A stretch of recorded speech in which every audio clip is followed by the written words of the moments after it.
शेर अफजल मरवत को party discipline की खिलाफ वर्जी पर तहरीक इंसाफ से निकाल दिया गया। एडिशनल सेक्रेटरी जनरल फिरदौस शमीम नकवी ने बरतरफी का नोटिफिकेशन जारी कर दिया। शेर अफजल की बुनियादी रुकनियत खत्म करने की मंजूरी बानी चेयरमैन PTI ने दी। तहरीक इंसाफ की कोर कमेटी का शेर अफजल मरवत से कौमी असम्बली की सीट छोड़ने का मुतालबा। उधर चेयरमैन PTI बैरिस्टर गौहर शेर अफजल मरवत की पार्टी रुकनियत खत्म होने से आयल निकले। कहते हैं नोटिफिकेशन जाली लगता है, बतौर चेयरमैन ऐसे किसी इकदाम की मंजूरी नहीं दूंगा। अगर किसी ने जाती हैसियत में ऐसा फैसला किया है तो भी मंजूर नहीं। शेर अफजल मरवत का मौकिफ भी सामने आ गया। एक्स पर लिखा, पार्टी के फैसले का एहतराम करता हूँ, लेकिन एक बात वाज़ेह कर दूँ, खान का सपाही था, हूँ और रहूँगा। मेरे कायद के कानों में मेरे खिलाफ जहर घोला गया। कोशिश करूंगा लीडर से मिलकर अपना मौकिफ उनके सामने पेश करूं, उन्हें मुतमईन करने की कोशिश करूंगा। अगर वो मुतमईन ना हुए तो सीट उनकी अमानत है, उसी वक्त वापस लौटा दूंगा।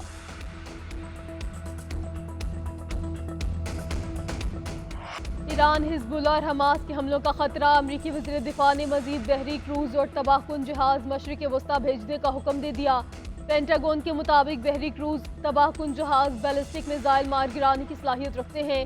लड़ाका तैयारों का स्क्वाड्रन भी मशरिक़ वस्ता भेजा जाएगा। इकाम का मकसद अमरीकी अफवाज का तहफ़्फ़ुज़ और इसराइल की हिफाजत यकीनी बनाना है। अमरीकी वज़ीर दिफा लॉयड ऑस्टिन ने इसराइली हम मनसब को नई हंगामी तब्दीलियों से आगाह कर दिया।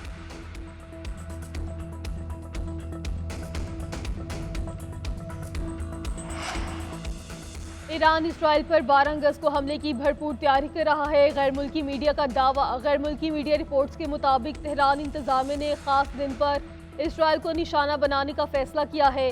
12 अगस्त को यहूदियों का मजहबी तौर पर यौम सोग है। ईरान को हमले में हिजबुल्लाह की मुआवनत हासिल होगी।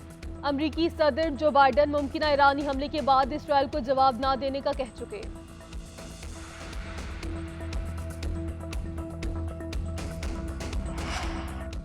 इसराइल से इंतकाम लेने के हक से किसी सूरत दस्तबरदार नहीं होंगे। मुजरिम सेहूनियों को मुतनासिब सजा दी जाएगी। ईरान ने अक़वाम मुत्तहिदा पर वाज़ेह कर दिया। ईरानी निगरान वज़ीर ख़ारिजा अली बाकरी का UN secretary general Antonio Guterres से टेलीफोनिक राब्ता।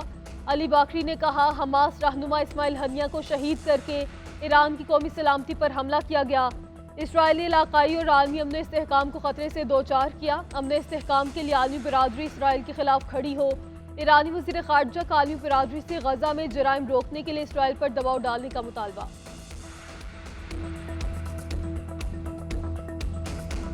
सेहूनी रियासत 9 माह से कत्लेआम कर रही है और 40,000 से ज्यादा फलस्तीनी शहीद किए जा चुके हैं। बस्तियों की बस्तियां कब्रिस्तान बन चुकी हैं। हर तरफ बिखरा खून इंसानियत की रूह को झंझोड़ रहा है और पुकार पुकार कर पूछ रहा है कि कब इंसाफ होगा, कब ये जुल्म ज्यादती की दास्तान खत्म होगी और तारीख इन कुर्बानियों को हमेशा सुनहरी हरूफ में याद रखेगी।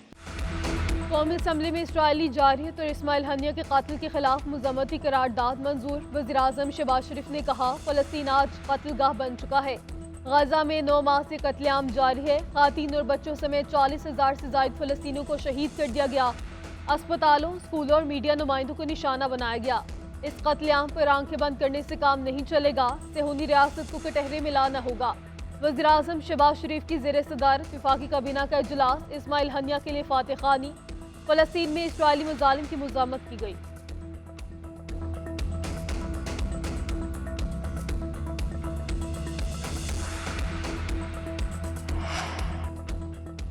करारदादों से फ़लस्तीन कभी आज़ाद नहीं होगा। इसराइली बर्बरियत के हवाले से मुस्लिम दुनिया को कुछ करना होगा। बैरिस्टर गौहर का कौमी असम्बली में इजहार ख्याल। बोले, हम अपनी कोशिशें करके सीज़ फायर नहीं करवा सके, अपनों को नहीं जोड़ सकते, इसराइल के खिलाफ ब्लॉक क्या बनाएंगे। राजा परवेज अशरफ बोले, जो मुल्क इसराइल की पुष्ट पे खड़े हैं वो इंसानी हकूक़ के दावेदार हैं। हमें ताने देने वाले बताएं इसराइल को पासदारी कर रहा है। इस्माइल हनिया के कातिल की जितनी भी मुज़म्मत की जाए कम है। जब तक हम मुआशी तौर पर ताकतवर होते कुछ नहीं कर सकते। वज़ीर आज़म, खुदा के लिए कोई डायलॉग ओपन करें, मुल्क को बचाएं। आए सबसे पहले अपने घर को ठीक करें। महमूद अचकज़ई ने कहा, आज हमने बेज़रर करारदाद पेश की। क्या खर्च था कि असम्बली नेतन्याहू को जंगी मुजरिम करार देती।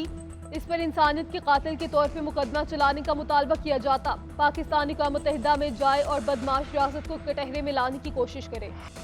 हुकूमत का तनख्वाहदार तबके को रिलीफ देने पर गौर। माहाना 1 लाख रुपए तक की तनख्वाह पर इनकम टैक्स की शरह में नजरसानी का फैसला। 2.5% टैक्स जुज़वी या मुकम्मल वापस लिए जाने का इम्कान। टैक्स रिलीफ से तनख्वाहदारों पर 40 अरब रुपए का बोझ कम होगा।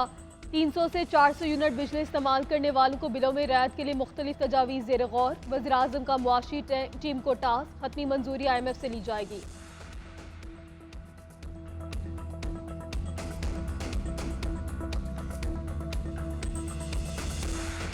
पावर सेक्टर और FBR, अगर ये दो इदारे सही ना हुए, खुदा ना खास्ता, और मुझे कोई शक नहीं कि सही क्यों नहीं होंगे, इंशाल्लाह होंगे, कि फिर वो नाव डूब सकती है, खुदा ना खास्ता। और जो कुछ भी इन हालात में हो सकता है as short term measure, medium term measure, long term measure, उसकी सारी की सारी प्लानिंग दिन रात हो रही है।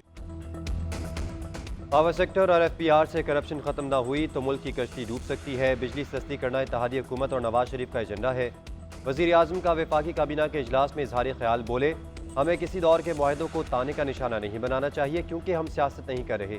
दो टोक फैसला करना चाहिए कि इस मामले पर सियासत अवामी तौहीन के मुतरादिफ है।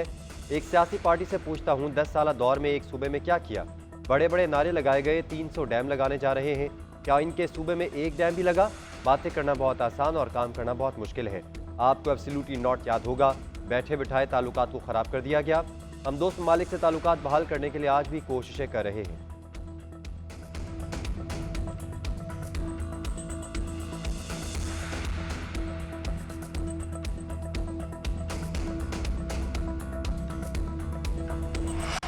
पता होना इटसेल्फ फैमिली के लिए बहुत बड़ा सदमा है। उससे जुड़े हुए कानूनी मामलात के उनके जो बैंक अकाउंट्स हैं, उनकी जो जायदाद से मुतल्लिका चीज़ें हैं, वो सारी जो हैं वो क्लोजर में चली जाती हैं, बंद हो जाती। तो इन तकालीफ को सामने रखते हुए तो उस सपोर्ट पैकेज में उनको कंसिडर किया जाएगा और उस फैमिली के लिए 5 मिलियन पर फैमिली जो है वो सपोर्ट पैकेज उसका ऐलान किया है वज़ीर-ए-आज़म साहब ने। लापता अफराद के खानदान के लिए इमदादी पैकेज की मंजूरी। 5 साल से जायद लापता फर्द की फैमिली को 50 लाख रुपए ग्रांट देने का ऐलान। वफाकी वज़ीर कानून आज़म नज़ीर तारहर ने कहा, वफाकी काबीना ने सपोर्ट पैकेज की मंजूरी दी। गुमशुदा अफराद के खानदानों के दुख में शामिल होंगे। लापता अफराद के लवाहिकीन की कानूनी मदद भी करेंगे। लापता होने की जिम्मेदार सिर्फ इंटेलिजेंस एजेंसियां नहीं, गुमशुदा अफराद के पीछे मुतअद्दिद और पेचीदा वजूहात हैं। रियासत माँ की जैसी होती है, हुकूमत ने आज फिर साबित कर दिया। ये रकम मुआवजा नहीं है, हुकूमत भी चाहती है लापता अफराद का मसला हल हो।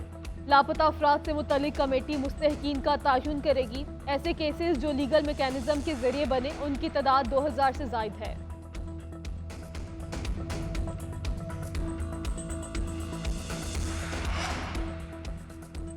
तहरीके तहफ़्फ़ुज़ आईन पाकिस्तान का हुकूमती इत्तेहाद से राब्तों का फैसला। महमूद अचकज़ई जल्द मुस्लिम लीग नून और पीपल्स पार्टी से राब्ता और मुशावरत करेंगे।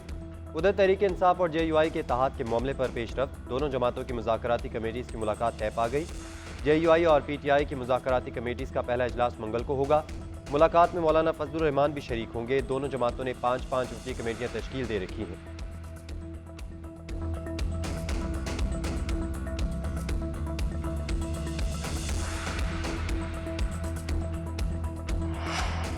अमीर जमात इस्लामी हाफिज नेमू रहमान का आज से कराची में धरने का ऐलान। रावलपिंडी में धरने के शुरका से वीडियो लिंक खिताब में बोले, बिजली के बिल सियासत नहीं बल्कि अवाम का मसला है। हुकूमत IPPs के बारे में कोई फैसला नहीं कर रही। तनख्वाहदार तबके पर बेजा टैक्स लगाया जा रहा है। वज़ीर-ए-आज़म शहबाज शरीफ तवज्जो तब्दील ना करे। धरने बढ़ते जाएंगे, डी चौक छोटी बात है, हम तो पार्लियामेंट हाउस जाएंगे। लियाकत बलोच बोले, तनख्वाहदारों पर इजाफी टैक्स खत्म करना होगा, IPPs को महदूद करना होगा।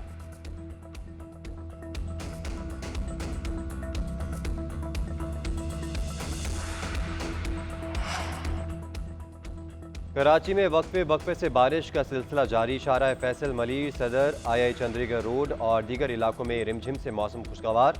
महकमा मौसमियात की आज भी बारिश की पेशगोई। बारिश बरसाने वाला सिस्टम 6 अगस्त तक असरअंदाज होगा। मेयर कराची बैरिस्टर मुर्तज़ा वहाब का मुख्तलिफ इलाकों का दौरा। बारिशों के पेश नज़र सूरत हाल का जायजा लिया। लाहौर, इस्लामाबाद और खैबर पख्तूनख्वा में भी बादल बरसने का इम्कान। कश्मीर और गिलगित बल्तिस्तान में मूसलाधार बारिश की पेशगोई। लैंड स्लाइडिंग का भी। और पेरिस ओलंपिक्स के मुकाबले चीन 13 गोल्ड मेडल्स के साथ पहले नंबर पर। अमेरिका, फ्रांस, बरतानिया ने सोने के 9 तमगे जीते। पेरिस ओलंपिक्स में पाकिस्तानी खिलाड़ियों की मायूस कुन कारकर्दगी का सिलसिला थम ना सका। एक और एथलीट का ओलंपिक्स में मेडल जीतने का सपना बिखर गया। फाइका रियाज विमेंस 100 मीटर दौड़ की इब्तदाई हीट से ही बाहर।